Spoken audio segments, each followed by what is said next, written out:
తాకట్లో ఉన్న బంగారాన్ని విడిపించి ఆ రోజున మార్కెట్ ధర కట్టి మిగిలిన డబ్బును మీకు అందిస్తుంది కొమ్మూరి గోల్డ్.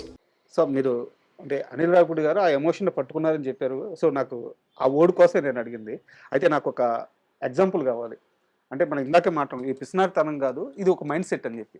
ఇండస్ట్రీలో మీరు తిరిగే హీరోల్లో కానీ, ఆర్టిస్టుల్లో కానీ, టెక్నీషియన్లో కానీ ఇలాంటి మైండ్ సెట్, ఒక మిడిల్ క్లాస్ మైండ్ సెట్ ఇంకా పోకుండా ఉండే మనిషి మీ ఫ్రెండ్స్లో కానీ ఎవరైనా ఉంటే ఆ మనిషి పేరు చెప్పండి. కాదు, పోకుండా ఉన్న వాళ్ళ అంటే అలా ఆ మైండ్ సెట్ ఉన్నవాళ్ళు. రాజీవ్ చాలా మంది అండి. ఉమ్, రాజీవ్ వెరీ గ్రౌండెడ్ గా. సార్ మీకు ఒకటి చెప్తా, అది నేను చెప్పక్కర్లా పేర్లు. ఉమ్, మీకు ఒక స్టేజ్ మీద మైక్ పట్టుకుని మాట్లాడే ఎవరైనా సరే, మీరు సందీప్ రెడ్డి వంగాన్ని తీసుకోండి, అంటే ఏ రాజమౌళి గారిని తీసుకోండి, ఉమ్, అలా చెప్పుకుంటూ పోతే అదే చాలా మంది ఉన్నారండి. కొంతమందికి మనకి ఎలాగంటే వాళ్ళకి వాళ్ళ యాటిట్యూడ్, వాళ్ళ పర్స్పెక్టివ్ దానివల్ల అర్థం కాకపోవచ్చు. తెలిసిపోతాయి. ఉమ్, కాదు, చాలా ఈజీగా తెలిసిపోతాయి. వాళ్ళకి ఎలాగ ఉంటుందంటే ఒక రకమైన మదం, ఒక రకమైన గర్వం, అది తెలిసిపోతుందండి. మేము కారణ జన్మలం, ఇక్కడ మేము ఇలాగ పుట్టడం చాలా గొప్ప విషయం అని మాట్లాడే వాళ్ళు చాలా మంది ఉంటారు. అది వేరు. ఉమ్. మంచితనం ఫేక్ చేసేవాళ్ళు కూడా ఉంటారండి. చాలా ఇంపార్టెంట్ పాయింట్. ఓకే. మంచితనం ఫేక్ చేసేవాళ్ళు, ప్రేక్షక దేవుళ్ళు లేకపోతే మేము లేవు, ఈ డైలాగులు ఎవరైనా చెప్పొచ్చు, కానీ నిజంగా ప్రేక్షక దేవుళ్ళ కోసం ఎవరేం చేస్తున్నారు ఇస్ ద క్వశ్చన్. సో మీరు చెప్తే నా ఫ్రెండ్ సర్కిల్లో నేను చూసిన వాళ్ళు, అంటే నేను ప్రతి ఇంటర్వ్యూలో మధ్య ఫ్రీ పబ్లిసిటీ ఇస్తున్నాను రాజీవ్కి.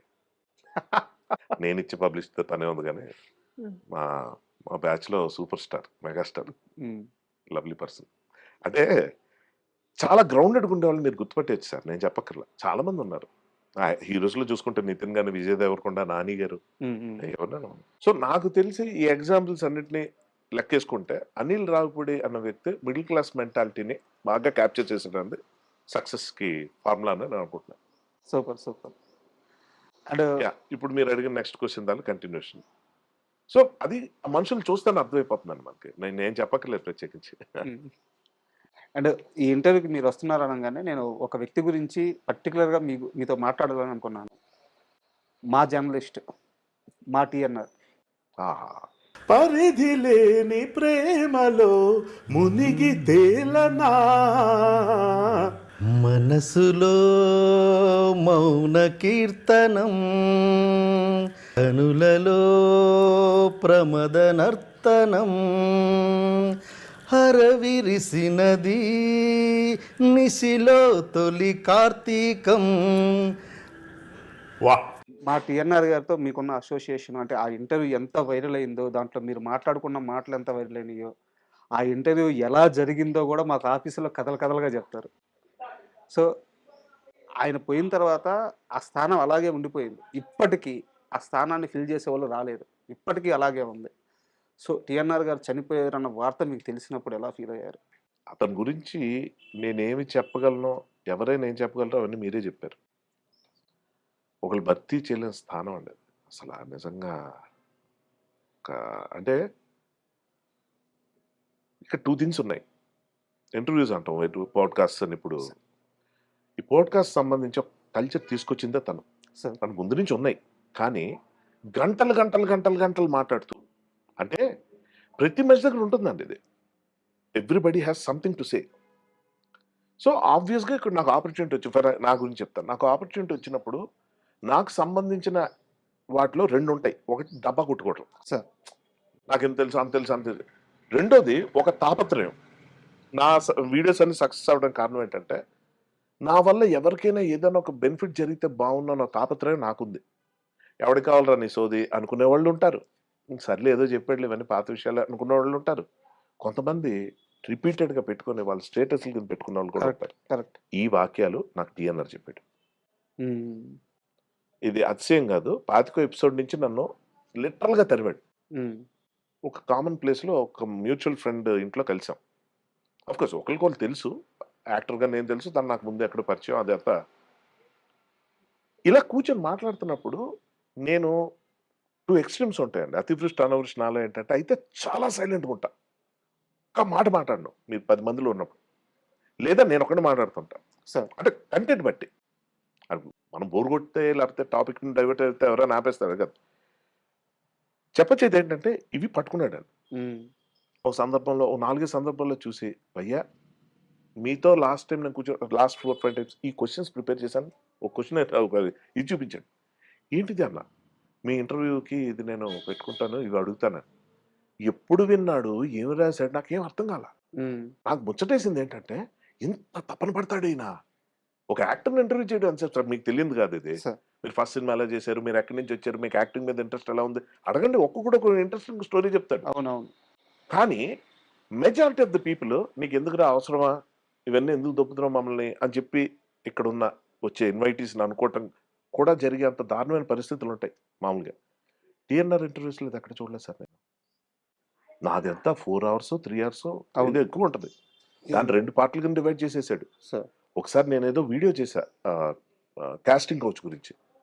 అమ్మాయిలకి కొన్ని టిప్స్ చెప్పాలనిపించింది నాకు. ఎందుకంటే మనకు సినిమాల్లో చూపించేలాగా ఉండవు బయట కాస్టింగ్ కౌచ్‌లు. ఏంటి వచ్చిన తర్వాత కింద నుంచి మీద చూసి ఏంటి ఆఫర్‌లు కావాలా? డిన్నర్‌కి వస్తావా?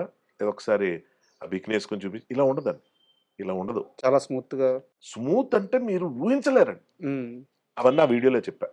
ఒక చిన్న వాట్సాప్ ఏమంటారు ఫేస్‌బుక్‌లో ఎక్కడో పెట్టాను. పెడితే ఫోన్ చేశాడు.